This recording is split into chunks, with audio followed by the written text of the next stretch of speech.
Número 10. Forlandia. En ocasiones, el intento de crear una ciudad ideal acaba siendo un fracaso absoluto, y la urbe acaba convirtiéndose en una ciudad fantasma. No importa si el fundador ha sido uno de los grandes empresarios de la historia, como Henry Ford. Nadie es inmune al fracaso. La idea, ya desde su planteamiento, no parecía demasiado buena, pero al creador de la compañía de motores en cadena debía ser difícil decirle que no.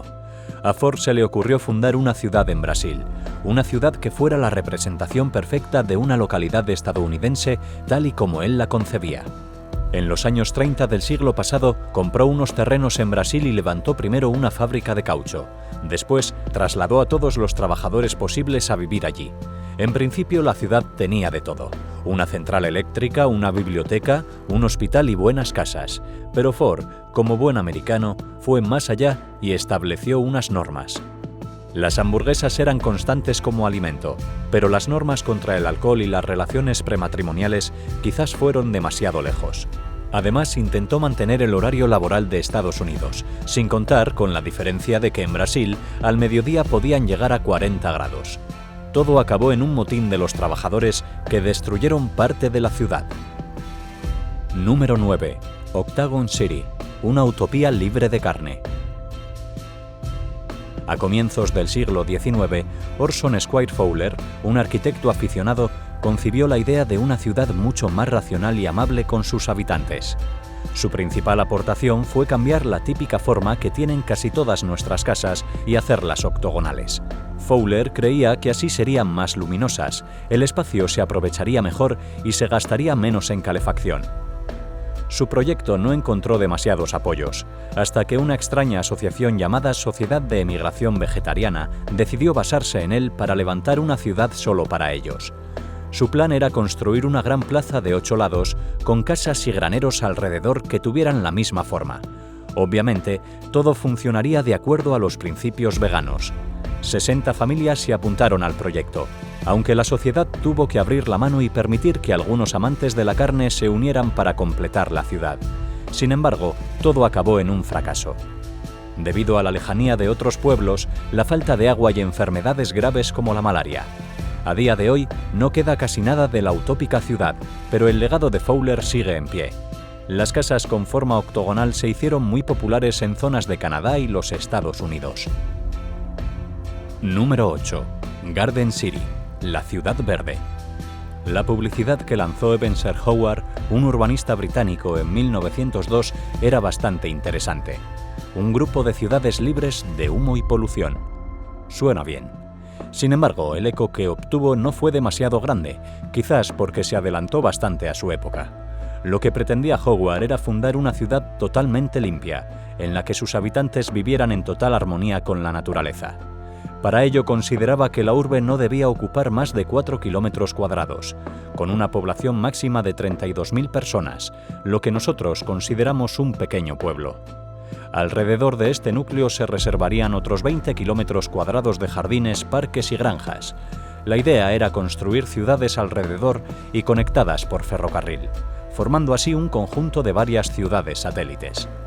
Howard se las arregló para hacer realidad su sueño y llegó a fundar 2 urbes con estas características: Welwyn Garden City y Letchworth Garden City. Pero su gran éxito no fue ese, sino que hoy en día existe un gran movimiento que pretende expandir este tipo de ciudades con cada vez más adeptos en este mundo tan contaminado. Número 7. Ville Radius, un nuevo París. Solo a un arquitecto consagrado como Le Corbusier se le podría permitir presentar un proyecto que implicara derribar todo el centro de París para reconstruirlo.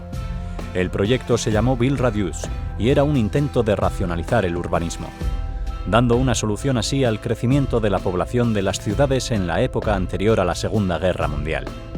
Era partidario del crecimiento vertical, por lo que su ciudad constaba con 24 bloques gigantes de viviendas, cada uno con capacidad para alojar de 500.000 a 800.000 personas, una multitud de vecinos en cada bloque.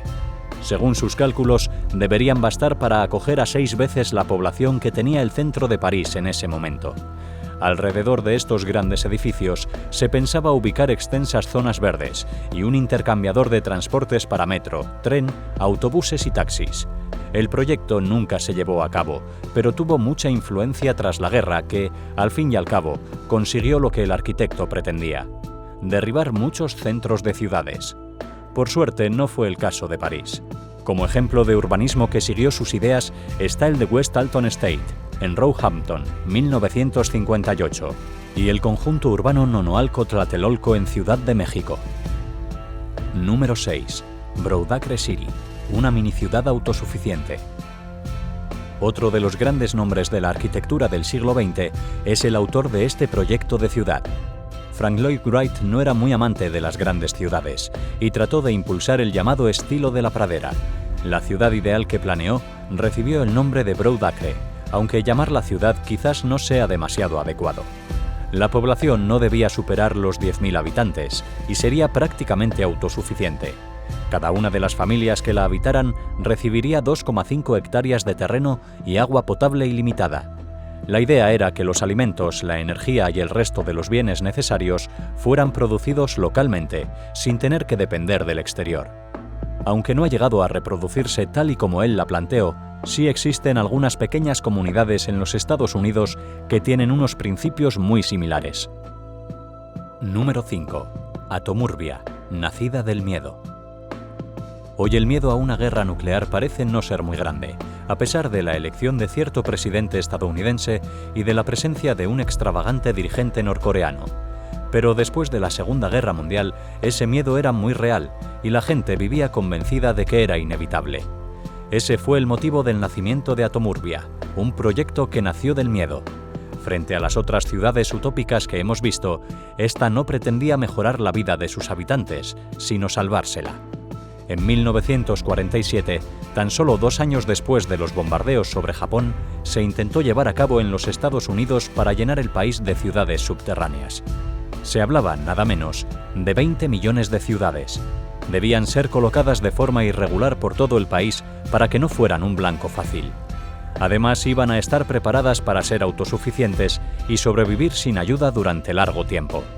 Finalmente no se llevó a cabo, pero sí que aparecieron miles de búnkeres nucleares de distintos tamaños en todas las ciudades del país. Número 4. Germania.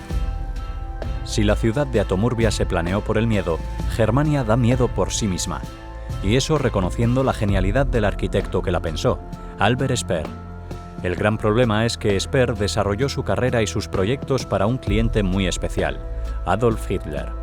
Germania era una obsesión personal del Führer: reconstruir Berlín y crear una ciudad con la grandeza que él se daba a sí mismo y que durara 1000 años. Una visión tan megalómana necesitaba un arquitecto a su medida. El plan preveía derribar buena parte de la capital alemana y construir grandes avenidas, siendo la principal la llamada Avenida de los Esplendores, concebida para que los nazis pudieran desfilar. Tendría enormes edificios que mostraran su poderío y estructuras como un estadio para 400.000 personas. Los terrenos pantanosos de la ciudad provocaron que el primer edificio se hundiera en la tierra. Eso, el comienzo de la guerra y la derrota de Alemania, hicieron que nunca pudiera llegar a completarse. Número 3. Seward, la ciudad en una burbuja. Vivir en Alaska con su clima helado y las duras condiciones de vida no debe resultar muy cómodo. Los amantes de los climas templados y de la vida en la calle no íbamos a pasarlo muy bien. El plan surgió tras el descubrimiento de unos pozos petrolíferos en una zona del estado. Básicamente se trataba de hacer una ciudad totalmente metida en el interior de una especie de caja. Tendría techo y paredes y una temperatura de 20 grados durante todo el año. Adiós al invierno y al verano. Si se hubiera llevado a cabo, habría tenido unos 40.000 habitantes, y según los planos y las previsiones, no hubiera sido claustrofóbica. Estaba planeado que contara con un monorriel y un teleférico, estadio, zona de oficinas, aceras móviles y, esperamos, una puerta para abandonarla cuando uno quisiera. Número 2. Cloud9. Vivir en las nubes.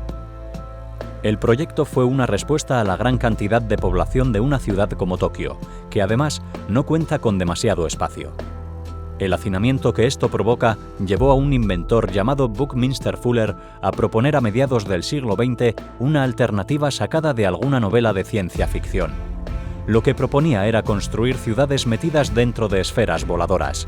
La energía para que se mantuvieran a flote sería sacada del Sol y, en caso de quererlo así, se podrían anclar a alguna montaña.